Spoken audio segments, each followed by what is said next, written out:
Welcome back to History Class with Dr. W. and our continuing discussion of American cultural history in the 1970s. In previous lectures, we talked about popular music and rock and roll in the 1960s, which was spearheaded by some of the greatest bands of all times. Bands like the Beatles, the Rolling Stones, the Doors, and many others. In the late 1960s, rock and roll music seemed unstoppable and represented much of what was popular in the country at that time. As we'll see in this lecture, popular music by the early 1970s was confronted with something of an identity crisis, and the soaring days of the late 1960s looked far behind the most popular artists of the day. In previous lectures, we talked about a number of different musical genres evolving in the late 1960s, from folk rock to hard rock and guitar metal, to the Motown music that was rising at that time. That movement towards fragmentation continued into the early 1970s, as a number of new genres arose as well. In August of 1969, rock music seemed indestructible.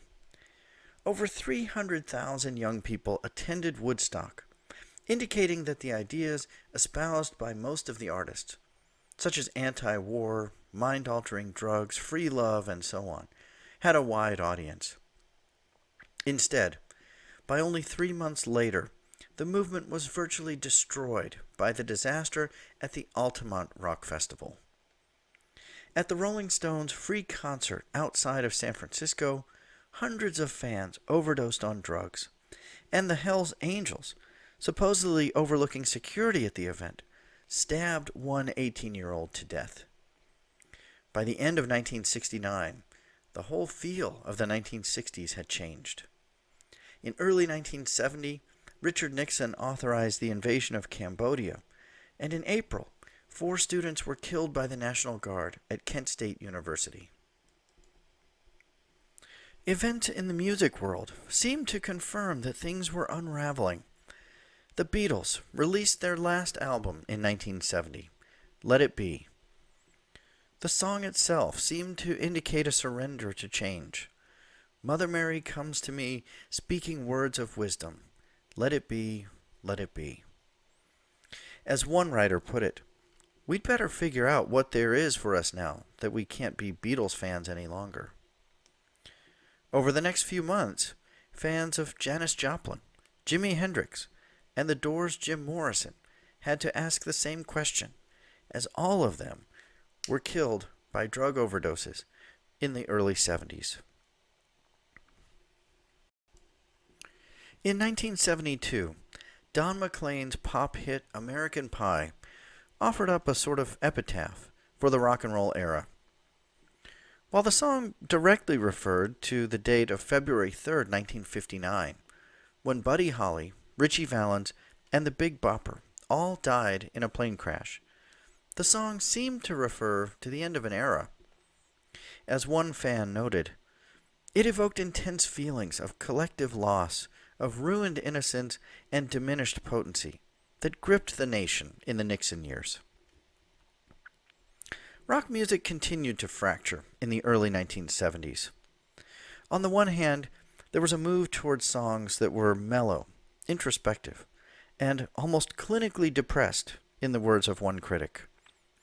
Songs about loneliness, failure, and lost love highlighted singer-songwriters like James Taylor, Carly Simon, Joni Mitchell, Carole King, and Simon and Garfunkel. On the other hand, rock also moved toward heavy metal extravaganzas filled with spectacle and contrivances. The most famous example was Kiss, who performed in platform shoes, spandex, and extreme makeup, and relied on special effects, bombs, and blood. Alice Cooper was another similar artist in that vein. While such bands may have committed outrageous acts on stage, as Rolling Stone magazine put it, rock and roll simply wasn't dangerous anymore. The loudest movement in rock in the 1970s was so-called corporate rock. 6 huge corporations, like RCA Victor, Columbia, and several others, accounted for 80% of all record sales. They were huge companies, involved in many other businesses. For each, music was only a small piece of the corporate enterprise, and profit was the only motive. Creative license and experimentation was left to independent labels, who produced less than 1 in 10 records in the decade. FM radio also became more of a corporate voice. As the industry caught on that FM stations were growing, the number of stations increased dramatically, and corporate ownership increased. And with it, the freedom of disc jockeys decreased. What music that did rise at the fringes, if it had any success at all, was quickly snatched up by the big corporations and marketed to death. That's what happened to disco, which originated in the New York City dance clubs, but quickly became a national craze in the late 1970s. It originated as primarily a release for urban homosexuals in the New York dance clubs, and then grew in popularity immensely. With 1977's Saturday Night Fever, the music caught on and became a national craze. That soundtrack, featuring the Bee Gees, sold over 25 million copies and became one of the most successful soundtracks of all time. Disco clubs popped up all over the country, and by 1978, it was estimated that some 36 million Americans were disco dancers. In 1979, 1/5 of the top singles were disco hits. It became a $5 billion a year industry, including albums, clothes, clubs, magazines, and many other elements. But there was soon a backlash, as the music grew repetitive. Some speculate that there was also prejudice at work, as many of the biggest disco stars were black, female, or gay. On July 12, 1979, America took its revenge, and at a Chicago White Sox doubleheader, fans burned and crushed disco records on the field. Another trend of 1970s music was crossover hits by country music stars.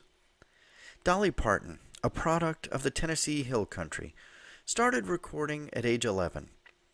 By the mid-1970s, she was a crossover star and a national celebrity.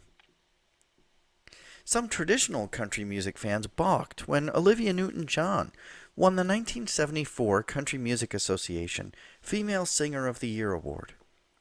Born in England and raised in Australia, her record company initially marketed her as a country music singer, and she had wide success. Similarly, John Denver sparked some controversy when he won the award for male singer the following year. Traditional artist Charlie Rich set fire to the paper announcing Denver's name. Nonetheless, Denver's hit song, Take Me Home Country Road, reflected America's embrace of old certainties and myths. By the mid-1970s, there was a profound sense of nostalgia for the good old days in popular culture. The Broadway musical Annie opened in April 1977, beginning a run of over 2,000 performances. In our next lecture, we'll explore more fully this idea of the mid-1970s and shifts away from the bleak and skeptical tone of the early 70s, focusing again on Hollywood films.